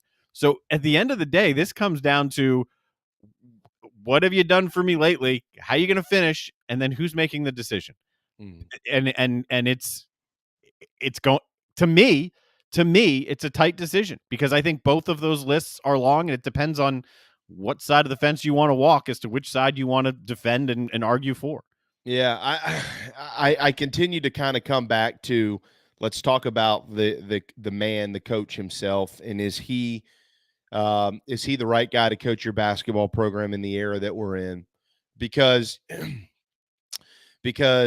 you can't, like, the sport has changed, right? And so you have to now be able to fit into basketball and what it is now. Like, you can't necessarily. I do think that just because of the type of prospect that G.G. Jackson is, I do think that there is a percentage of the decision that he'll factor into. Now, how large, I don't think it'll be the overwhelming percentage at all. I think it'll be a small piece, and it'll be a lot more along the lines of, okay, this guy is going to clearly help this program better succeed in the future. But at the same time, you're still going to have the same leader in charge. I mean, I have said this multiple times. I'm a Frank Martin believer. I have been for a long time. Okay. And I don't mind people that disagree with me. That's just how I feel. And it's okay. Like, some people like red trucks. Some people like black trucks. I like black trucks. Some people like red trucks. That's fine. I think that Frank Martin, I believe he today, as it stands today, unless he just totally fall flat on their face, I believe that he probably deserves to continue to be here. But, it can't get down to, all right, what is the roster going to look like next year? We might not know what the roster looks like until like August. I mean, because everything has changed. Players are going to leave. Players are going to stay. I mean, you don't know. So at the end of the day, are you comfortable with this man running your program or not? That's why the G.G. Jackson conversation and how it gets lumped into this makes me uncomfortable, because it's real. I understand it's a totality thing, but the perception of that is you getting GG, you can stay. You didn't get GG, you're not going to stay. Yeah, and that's not fair. That's not fair at all on either side. No, it's not fair for anybody. That's crazy both ways. Crazy both ways if that is a deciding the end-all be-all factor. That's why it's tough to have that conversation. You won't find many people, at least many that know him or have talked to him or have been around him, that'll say Frank is not a good person. He is a good person. He is. Everyone knows it. His players know it. It's referenced all the time. His former players, guys he's kicked off the team, they'll bring it up. He's a good guy. So do you want a good guy leading your program? Of course you do. You want the best guy to lead your program for the program's sake. Part of that is being a good guy. So look, it's hard. I'm not prepared to sit here. I like Frank Martin. I still talk with JR, who's on the bench. I would prefer, as people, that we don't have to have a conversation if these guys are looking for jobs. But I can't sit here right now and say either way that I know what I'm going to think in 2 weeks or 3 weeks. Maybe we'll see what Keith Allsep is thinking. We'll plug him in here as long as it's okay with you and you don't need a bathroom break, Darren. We'll power on and go commercial free on JB 106.7 here on this Tuesday afternoon. And get Keith Allsep, who's I have no idea what he's crying about. God. He's crying about something, though. Aaliyah Boston God. is national. He's always crying about something. I don't know. Who? What are you crying about? I'm not crying for him. For who? Frank? I mean, everybody's poor Frank. Oh my God. Well, who That's said what I'm that? saying. I just said I'm not sitting here saying one way or the other. Yeah, he's a good guy. That doesn't mean he should be the coach. I don't know what I'm going to think in 3 weeks. No, I didn't say that. No. Neither do I. But all things being equal, Frank Martin would have been fired last year if you hadn't had a mouth breather for a president that couldn't stand up in the state legislature and answer a question. Well, that's true. Keith, let me restart this conversation with you. Because I love something that Mike Morgan always says with us about any coaching change, anytime, baseball, football, basketball, it's a crapshoot. Honestly, you could think you've hired the best coach in the country in your respective sport, and sometimes that just doesn't work out. I mean, we've seen things like Patrick Ewing isn't working. Did they hire him thinking that this was going to happen? Hell no. What about Penny Hardaway? Has that worked to what they thought it? Jerry Stackhouse, Hubert Davis at North Carolina, and the reason I'm asking this question, Keith, is because everything's changed, right? Transfer portal, kids come, kids go. It's just a different era. So you have to figure out what type of coach fits in the era, and then you got to figure out what type of coach fits in the era and fits at your school. And so what is that for South Carolina? Well, I mean, look, I never thought Penny Hardaway would make it at Memphis. Why? I'm just curious. He had never coached before. Mm-hmm. He really wasn't that great of a player. And he even brought in Larry Brown to sit on his bench, who's forgotten more about basketball than 99% of other coaches, and he can't even get out of his way. Stackhouse really hadn't worked out. Hubert Davis was groomed for that job, but he's not Roy Williams. Mm-hmm. And Roy Williams was the 8th choice at Kansas when he got that job. Right. Great point. And there's a guy with the big nose and the long name in Durham that for the first time since I was 15 years old will no longer be the coach at Duke at the conclusion of this season. And they're turning it over to a guy that's never done it. Mm-hmm. So, I mean, look, on the merits of this year, I agree with the conversation. It's not over. There are several scenarios that could play out. Now, I'll say this. South Carolina, to me, is not an NCAA tournament team because it's been proven over the course of their schedule. I mean, if you break down the SEC into tiers the way I break it down this year, Tier 1, there's 4 teams: Auburn, Kentucky, Arkansas, Tennessee. South Carolina was not remotely competitive in any of those games except Kentucky at Colonial Life Arena. Tier 2, South Carolina has 2 wins. They split with Mississippi State, and the game in Starkville was over the first 10 minutes of the game. And they beat them at home. And Mississippi State is bipolar. They have 1 win outside of Starkville all season, and that was at Como, who may be the second worst team in the league. I mean, credit. They did win that Mississippi State home game. They did beat LSU.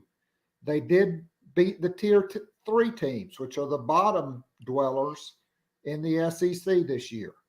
2 against Georgia, 2 against Vanderbilt, Ole Miss on a prayer, and Texas A&M, which quite frankly may be the most impressive road win of the season, winning by double digits out there.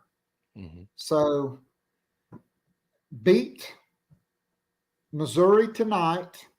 They're going to finish at 500. And let's talk about scheduling too. Okay. Don't schedule Allen. Don't schedule Coker or whoever the hell you've been playing that doesn't count in the net or the Ken Palm rankings. You can't play Division II schools. You just can't. When you need every win that you can get, okay, when your job's on the line, you can't afford to be playing Allen in a game that is meaningless. And they schedule that game. Mm-hmm. So, I mean, win tonight, reschedule South Carolina State and play that too. You need to play it on Monday after you get whatever you get at Auburn on Saturday. And so you finish, yeah. See what happens. Go ahead. Yeah. So you finish 19-12 regular season. You win a game. At that point in time, you're probably in the NIT. But if you win a game in the SEC tournament, you've secured that, and you're maybe a top 4 or 5 seed in the NIT. I mean, what would that mean to you? What would that mean to you? Carolina's in the NIT, 4 or 5 seed. Do they need to go deep into the tournament? Does that secure Frank's future? What does that mean? I don't know. I think it depends on what happens next week with G.G. Jackson. I mean, according to John Whittle, there could be a decision next week. Yeah. Yeah. So let's talk about that. Let's say he picks South Carolina. You win a game in the SEC tournament. You rattle off a couple wins in the NIT. You finish with 21, 22, and 13. You got the number 1 recruit in the country last year. What were you, 6 and 15, 6 and 14, right? Yeah. 6 and 15, somewhere in there. Whatever it was. I mean, that's a 6 and big 14. turnaround to me. Yeah. Oh, it's huge, Keith. If they win 21 games this year, back at that point. But yeah, you've won 15 more games. Yeah, but if you win tonight, you lose at Auburn. G.G. Jackson says, I'm staying in 23 and I'm going to Duke. Then Frank is 1 year out of 10 in the NCAA tournament. Mm-hmm. He's already the only coach in SEC history to only go to one NCAA tournament in 9 years at the same school and still be the head coach. I mean, that's just the facts. Okay. That's the history of it. All right, so let's go back though. How do we know what a program needs now in college basketball? What type of coach succeeds today? I think it's different at every school. A player's coach succeeds. Yeah. No, I agree. Like what? A coach that doesn't automatically rule out 2/3 of the recruiting pool because, I mean, just turn on the YouTube video of Frank Martin's greatest hits. Well, I mean, okay. But, I mean, Keith, what is right for – you've been around this program a long time. Just in your words, I mean, we've seen Fogler. Fogler had 2 years. So Frank's the best coach in the history of the program in the SEC. All right? We've seen Fogler gets 2 years, bounced in the first round both years. Outside of that, they did nothing. Dave Odom did nothing, bounced in the first round. They did go the NIT the year before that. Okay. So he had three straight appearances. Dave Odom won 2 NITs and then went to the NCAA and probably would have ended making some noise in the tournament had Rolando Howell not had the season-ending injury in the last regular season game. Yeah, but it didn't happen. I mean, we had COVID last year. This team probably could have won 20 games last year, but they had COVID, so they didn't. You know, so I mean, we don't know. That's all speculative, right? All right, so they shared a facility and are on the same campus with another team that lost no games to COVID and had one false positive test and still went and played a game and went to the Final Four. Yeah, but I thought the virus didn't discriminate. I mean, we can't do this. Like this isn't fair to that conversation. It's not Frank's fault. Kentucky, Keith, Kentucky went 9-21 last year. I mean, COVID was what it was. These last 2 minutes are exactly why this conversation's hard, because it depends on what you can make two very long lists of support and against. Both of them can be true, like all of it can be true. Yeah, there is this run of one tournament and now potentially 5 years since continuing on that streak. Yeah, that's true. Also true. You can throw the COVID in there. You can throw the near miss in there. You can throw the progress this year. You could throw we scheduled better than the schedule actually appeared. You can put that in there, and then you lump it all in, and it's all right. Here's where we are, and the conversation we're having now is very similar to the conversation we were having last year, except last year was a downturn. Now this is an upturn, but the main points of the conversation are exactly the same. The question is, if you move forward this way, are we still having this conversation at this point next year? Right. And if we are, is that good enough? I'm glad I'm not making that decision. That's what I know about this. I'm glad I'm not the guy who's making incomplete because you don't know what's going to happen over the course of the next 2 to 3 weeks, right? Like this is the last week of the SEC regular season.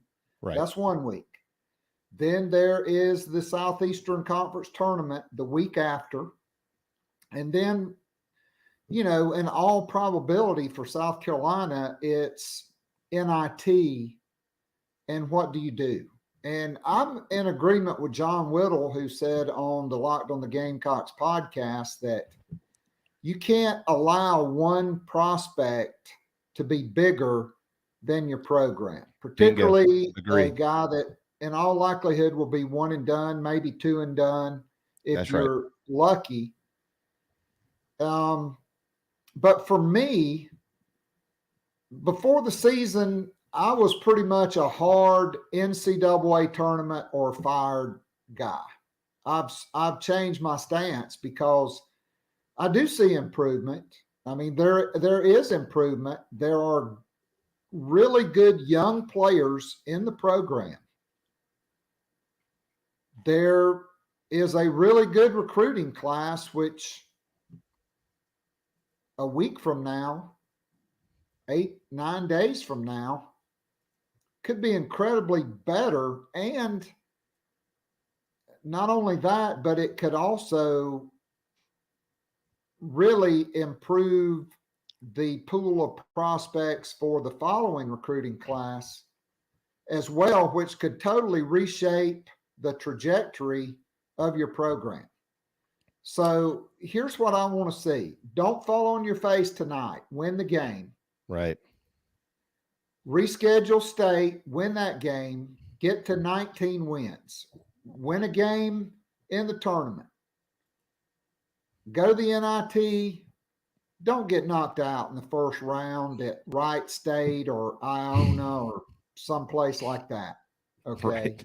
Agreed. And if you got at that point 21 wins, and you've got the number one player in the country who in all likelihood would reclassify and join next year's team with everybody you've got coming back.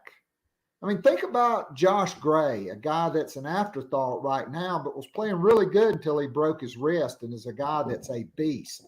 Look at Taquan Woodley, who is, quite frankly, Woodley doesn't get in his head. Like, he can't play man-to-man defense. He's much better when they're in the matchup zone. Mm-hmm. But he's like Wes Unseld, and only people 50 and older know what that means. Okay. But he's a throwback. Devin Carter is a stud. To me, Jacoby Wright, I got questions about him. Wildens Levesque needs a sports psychologist, clearly. Yeah. Just like Mike Kotsar did. Yeah. Came out of it a little bit on Saturday. This kid from Baltimore that they got coming in. Yeah. When they took Davis from Denmark Olar, nobody ever heard of him. Now he's a top 100 player. And then you add Jackson to that. I mean, it changes the trajectory of the program. But to me, it's still incomplete. Like, you can't lay an egg in postseason. You can't lay an egg in the tournament. And you most definitely can't lay an egg tonight.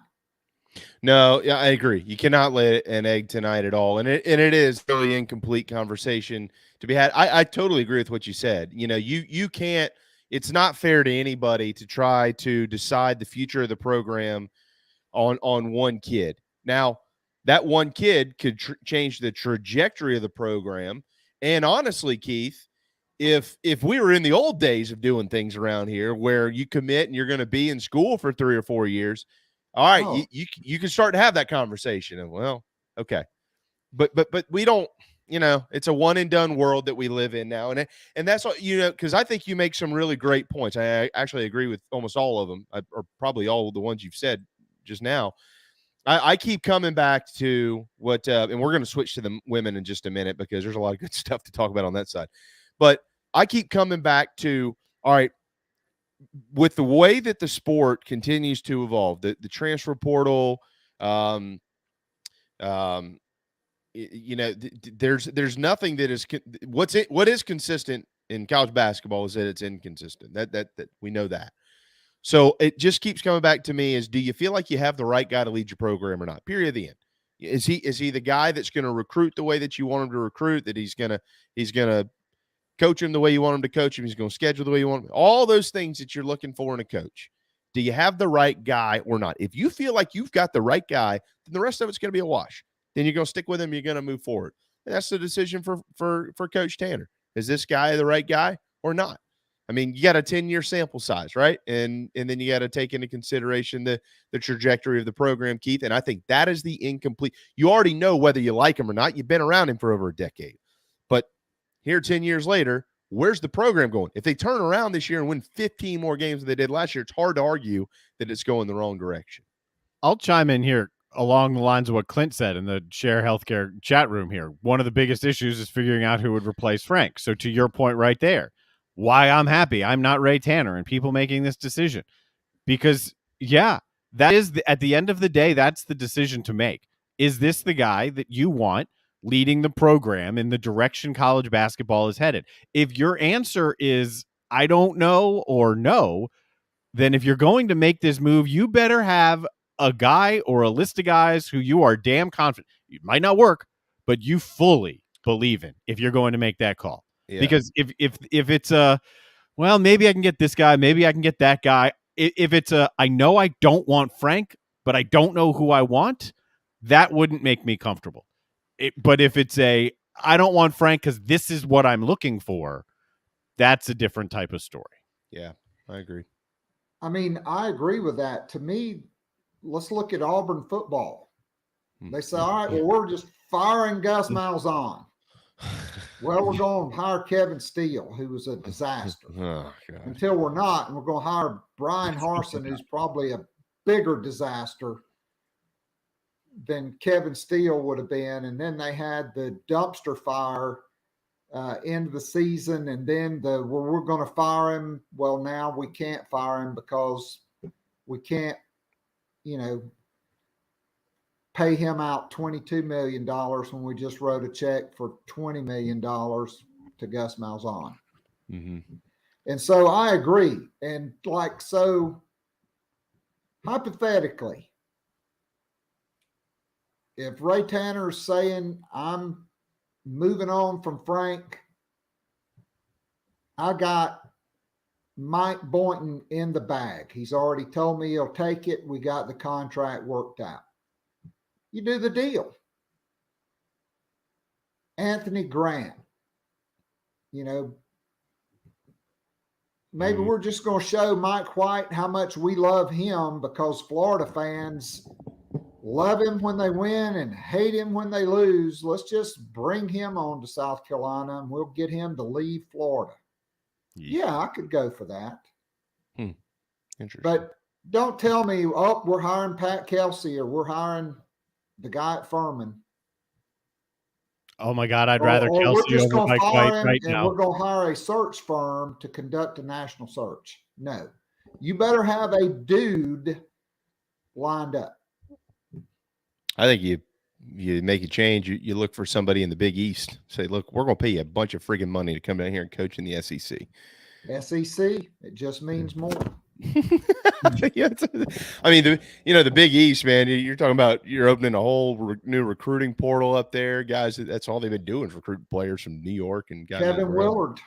Yeah, that would be a name right there. Yeah, I mean, the Big East is man, they're fun to watch. I love the Big East tournament too. I hope it's really good this year. All right, speaking of tournaments, Keith, we got the news today about Aaliyah Boston. There's no shocker there that she is the SEC's Defensive Player of the Year. She's the SEC Player of the Year. She's hopefully going to be named National Player of the Year here soon by pretty much everybody. Dawn is the Coach of the Year. We knew that was coming in the league. And we also know what's coming, which is tomorrow. The SEC tournament begins at Bridgestone Arena. Hey, don't you want Missouri to beat Arkansas? Yes. So they can play on Friday? I don't anticipate it happening, but I think South Carolina's players would probably prefer for that. I think so too. Keith, what if something strange happens? Which strange these days is losing a basketball game.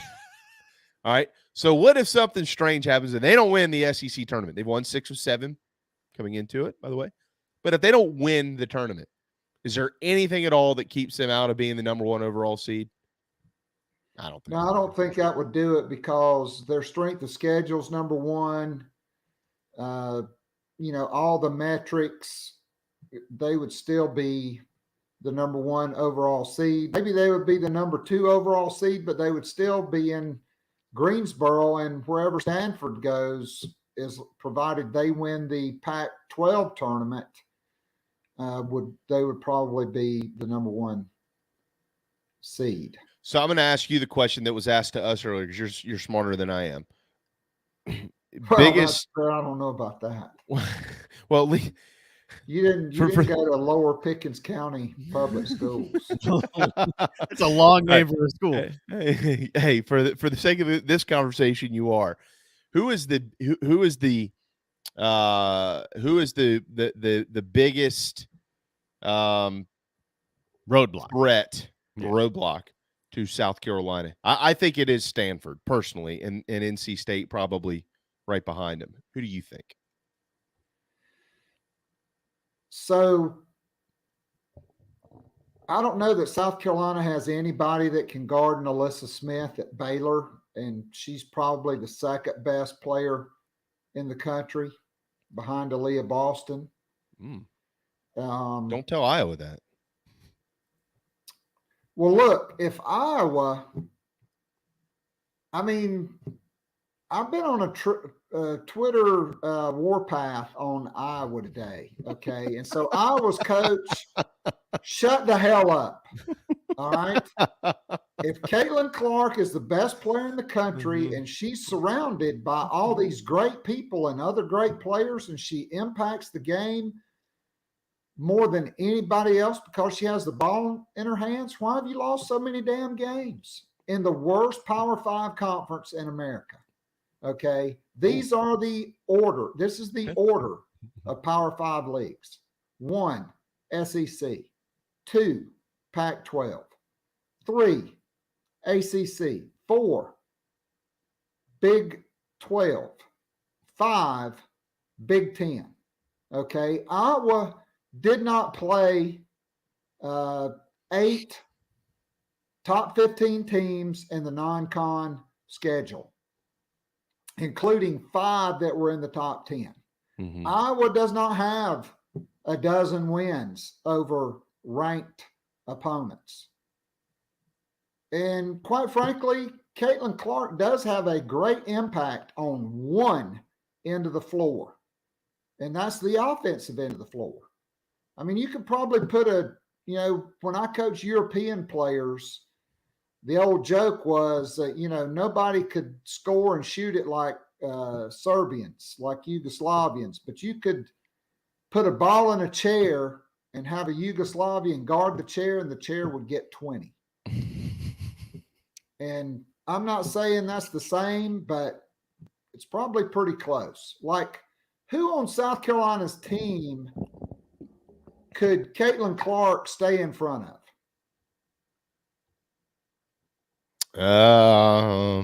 Yeah. Who on NC State's team? Yeah. Who Not on Carolina's. Who on LSU's team? So, by the way, shout out to Kim Mulkey. Quite frankly, I would probably have voted her SEC Coach of the Year simply because nobody expected them to be number 2 in the league. Yeah. And that's there's probably only about 3 women, maybe 4 in America I love more than Dawn Staley. But South Carolina's done exactly what everybody expected them to do this year. And congratulations to Coach on being the SEC Coach of the Year. No doubt about it. But that's fair. I have to say, I'm really impressed with what LSU has done. And for them to have kept winning and to be like number 6 in the country, it's a pretty big deal. I think that's very fair. And they're 25-4, right? Are they a 2 seed? I mean, I don't know. Let's see. I haven't checked on the latest bracketology for the women. We did have a question earlier today, Keith, about the odds to win the national championship. And you might know this. I'm not sure. But Gamecocks are 2-1, which is massive favorites to win the national championship, especially before the brackets even come out. I don't know what the Huskies had been back in their heyday. But I haven't probably checked brackets. 1-2. Yeah, that's what Jamie said, to flip it around. Yeah. I mean, in some years, they were that dominant. But at that time, it was essentially UConn, Tennessee, or UConn and Notre Dame, and that was it. This year, it's South Carolina, Stanford, NC State, Louisville, Baylor, maybe Michigan. My sleeper team for the women's tournament, now that they're healthy, is Maryland. Like Maryland, Diamond Miller missed most of, all of December, and into January. She missed time. She was their best player on the team that was a 2 seed last year in South Carolina's regional. They got upset by Texas. I still don't know how that happened. But to me, Maryland is like the one, they're the big sleeper team because they have, a lot of great players on that roster. Mm-hmm. Keith Allsep one. To me, there's like 5 or 6 teams that could win it. In most other years, it was UConn and one other team that could win it. Can LSU win it? I don't think they can win it. Okay. I don't think they're deep enough to win it. Like a foul trouble or one injury, I don't think they could sustain it. I think Stanford can sustain it. NC State can. Certainly South Carolina, can. Yeah. What is who do you hope? I mean, obviously, I know you hope South Carolina is in the SEC championship game. Who's their opponent to be? LSU? Yes. Yeah. Why? Just out of curiosity, is it a Mulkey thing or just you want to see him continue to have the tough contest? Because, I mean, look, Tennessee's faded, right? And Carolina, if they get there, they're going to have to go through Ole Miss. Outside of that, on the other side, maybe Georgia could get hot and get it done, but nobody else is going to get there. So, I mean, honestly, Georgia's been kind of disappointing because they basically returned everybody and they added, transfers and freshmen. And I saw them beat NC State in December. Mm-hmm. Yeah. They've kind of been disappointing. I mean, they could get hot. Yeah. Right. Oh, they're they capable. Could catch lightning in the bottle. They could come out. But I mean, if you're South Carolina, I think you want to keep beating the best teams, particularly in your conference tournament, because iron sharpens iron. And you want to get, because of all the stuff I say about Kim Mulkey, the fact is she's one of the top coaches in the country.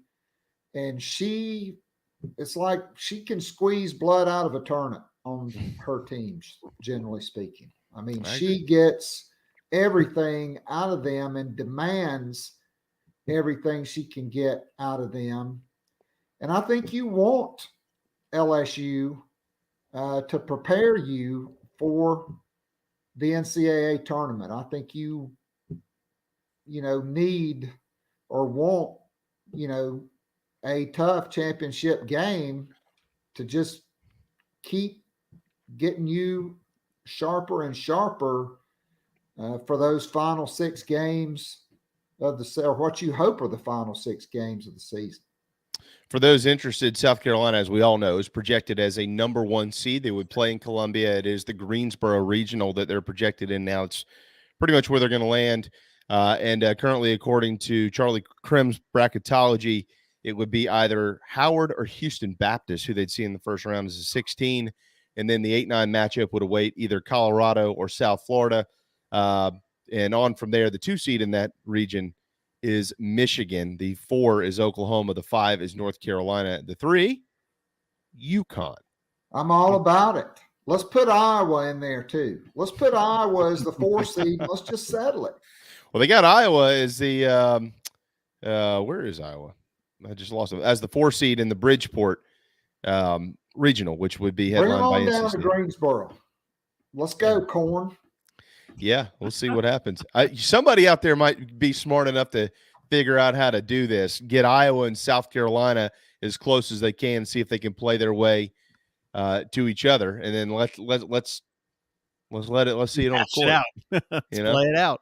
Let's see it on the court. I agree. Let's settle it on the court. Keith, I'll be honest. I think we're on this. I think we need to probably petition the NCAA or what of it and say, hey, look, if you've got a tie at the end of the year for National Player of the Year, just let them play one-on-one. Oh, I'd be in. We should set any basketball tie in any league. That should be the answer. Yeah, one-on-one. I think whoever gets the ball first is winning that because they're different. Like I said, here's the deal. That's very Aaliyah Boston She is the most efficient player in the country. By the metrics, she has the highest win share in the country, and she plays like 28 minutes a game on average, and Clark plays like 35 minutes a game on average, and Clark is not the most efficient player in the country, and she does not have the highest win share in the country, and she does not impact the game on both ends of the floor like Aaliyah Boston does. That's just a fact. I'm going to make a projection here that Aaliyah Boston wins National Player of the Year. I think politics is going to get this, and they're going to give Clark National Player of the Year and Boston National Defensive Player of the Year, even though, quite frankly, I think Bree Beal should get that award. And that's why I want South Carolina and Iowa mano a mano, and I want to see what Caitlin Clark can do against Bree Beal for about 30 minutes. Let's see that. Oh, all right. I see you. All right. Final question for you. How many teams does the Palmetto State get into the postseason this year in men's basketball? Oh, man. I think the over-under should be set at 1.5 for what it's worth. Oh, I'd put it at a half. Yeah. I mean, I think Winthrop and Furman have the best two opportunities to get in. I mean, one. Yeah. So we're all bouncing around the same number. Who is it then? Winthrop or Furman? Probably Winthrop. Yeah. Probably. I mean, what's my man at Furman? He's yet to win the SoCon tournament. Yeah, hadn't got in. Until he does it. Yeah. Ken Palm, interestingly, has Furman as a 2 seed with the best odds to win the SoCon tournament ahead of Chattanooga. Right. I mean, I'm pulling for them. I hope they do win it. I've, had sent several players when I was coaching to play at Furman. I mean, I had a long relationship. C. Dan Joyner, God rest his soul. I've been around Furman basketball since Hollywood Joe was a coach at Furman in the 70s with Clyde Mays and Moose Leonard and Bruce Hollywood Grimm and all of those dudes. Jonathan Stitch Moore. I would find it interesting if Winthrop got in after Pat Kelsey departed for the College of Charleston. That would be that'd be something. Winthrop's had a heck of a program for a long time. So the Sun Belt is strange too. It's one of the stranger early conference tournaments. Coastal could slip up and play well. I don't think it's gonna happen, but I'll throw it in there as a possibility. Yeah. So who's cutting down the nets at the end of March Madness? On the men's side?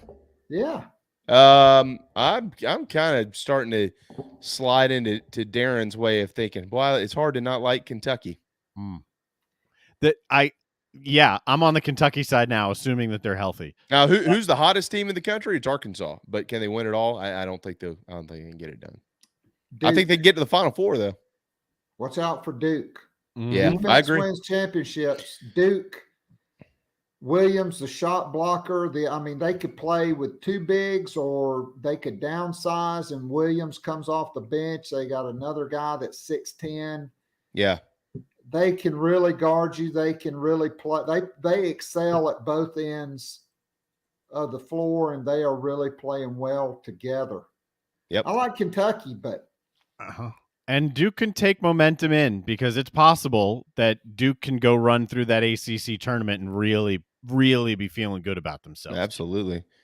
Think about this. 5 years ago, 4 years ago, maybe even 3 years ago, it was the ACC after the merger. ACC, the most dominant conference in the country, right? All Duke, North Carolina, Virginia, Syracuse, Louisville. All the teams they brought in. Now, they may be like a 2 or 3 bid league. Yeah, could be. Could be. I think they'll get more than that. But by the way, the future of Jim Boeheim, I wonder about that. He's 3 wins shy, of 1,000. And, 18-13, 18-14, 18-10. A lot of Frank Martin type numbers in there for Jim Boeheim the last few years. We'll see. Yeah, but he's had a lot of non-Frank Martin numbers in there over the course of his career. Yeah, the difference is those 18 and 13s in years past in the ACC have gotten you in, and he's been able to find a way to get him to the Sweet 16. A lot of Frank Martin K-State numbers for Jim Boeheim. Hey, if Sweet 16s and Elite 8s. Yeah, true. If you want to go to the North Carolina Duke game on Saturday night, Keith, it'll the average ticket price is only $5,392 to see. Yeah, I don't think Coach I'm going to make it. Final farewell. We're going to let you run on that note, my friend. Happy Fat Tuesday. And next week, who knows what we'll be talking about. Did you just say I'm fat? No, I'm kidding. No. I said Happy Fat Tuesday. Fat Tuesday is a great day. Tomorrow is my daughter's 9th birthday. I know. Birthdays all around. Our kids share the same birthday, remember? That's right. My wife says today. Happy birthday to your girls. Yeah. And the second week of baseball tournament. So, hey, last week, first day of baseball tournaments. I'm behind the plate at 8 a.m. Oh. It's 27 degrees. No. And snowing and sleeting. Everything's a strike. No. Literally everything's a strike. Coach, it was a big zone that day. Coaches, if it crosses the chalk in the air, you're going to need to swing. Yeah, if it's basically if it's not in their eyes or at their feet and it's not in the batter's box, it's a strike. Been there. Totally been there. Wanted to kill an umpire over that one time, but I get it. I understand it. It makes sense. Have a wonderful week. Gamecocks Tigers this weekend. Hope they bring us all good news, and we'll see you next Tuesday. All right, you got it. There you go. Keith Allsep, host of the Locked On The Gamecocks podcast. In addition to it being Fat Tuesday, it's there's a lot of good things going on today. As everybody's friend Tommy Moody once said on the broadcast when Joey Pancake was the shortstop at South Carolina, it's National Pancake Day. Did you know that Joey Pancake once hit a home run on National Pancake Day? It's also National Peanut Butter Lovers Day. And it's National Dadgum That's Good Day. Oh, my God. If you're talking pancakes and peanut butter, dadgum, that's good. Someone from the South created that day. Absolutely. I'm all in. I love March 1st. This is fantastic. Happy birthday to your dear wife, Darren. We'll be back tomorrow with JC Sherbert at noon, and we can't wait in.